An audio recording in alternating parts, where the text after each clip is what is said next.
Hello! Yes!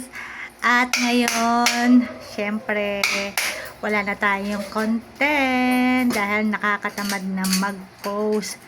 Pero, magpo-post pa rin tayo pa isa-isa at nakita niyo naman ang aking aso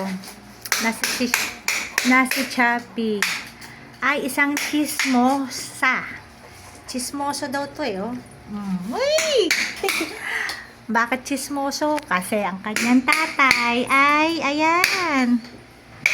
Tingnan niya na naman.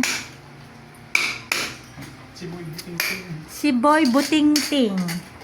Si Boy Butingting yan. Walang magawa. Pagkatapos namin maglaba, ay iba na naman ang binubutingting niya. Ayan. O, yan si Boy Butingting. Ano bang ginagawa mo dyan, Boy Butingting? Hindi ka na. Kasi laging basa doon sa labas. Ayan daw. Lagi daw kasing basa. Nagawa natin ng kanal. Meron ba kayong ganyan na mister na masyadong mabutingting? Ako ay ano, oh. Si Butingting yan eh. Ganyan talaga yan. Pag walang magawa, humahanap na gagawin. Kahit mainit. Kaya yung aso namin, oh, yung aso namin,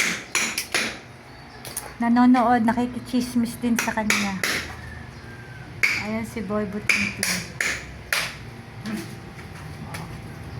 Boy Butingting, anong ginagawa mo? Kulit mo, kanal na eh. Gagawa daw siya ng kanal. Ang dami mo namang binubutingting. Kanal. Hindi pa tubero yun? Ha? Hindi pa tubero yun? Ha? Hindi no. Alin? Hindi yan si tubero. Hindi.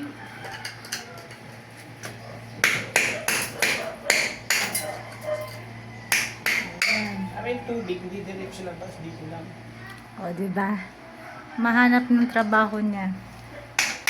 Kasi nga, mainit, hindi naman daw siya makatulog. Kaya, ayan, nagbubuting-ting muna siya. Parang si Chappy, hindi rin makatulog. Diba? Nakadikit din. No? Nanonood. Pareho kaming chismoso. Chappy, chismoso ka rin. Diba? Chismoso siya, no? At yung isa ko namang aso ay tulog.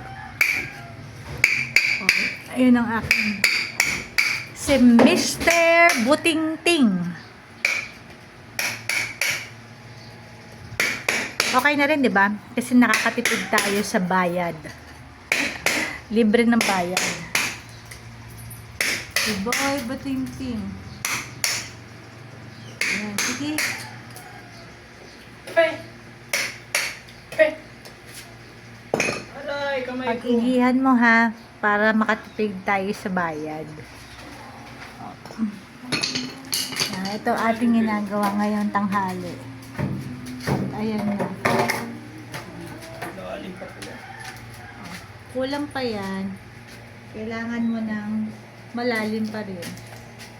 Wala kasi ako eh. Lalaliman mo yan. Wala malalim. O, diba? Para lumubog yung Pipe. tubo. Kailangan laliman pa para lumubog yung tubo. At yung tubig hindi na daw lalabas. Okay.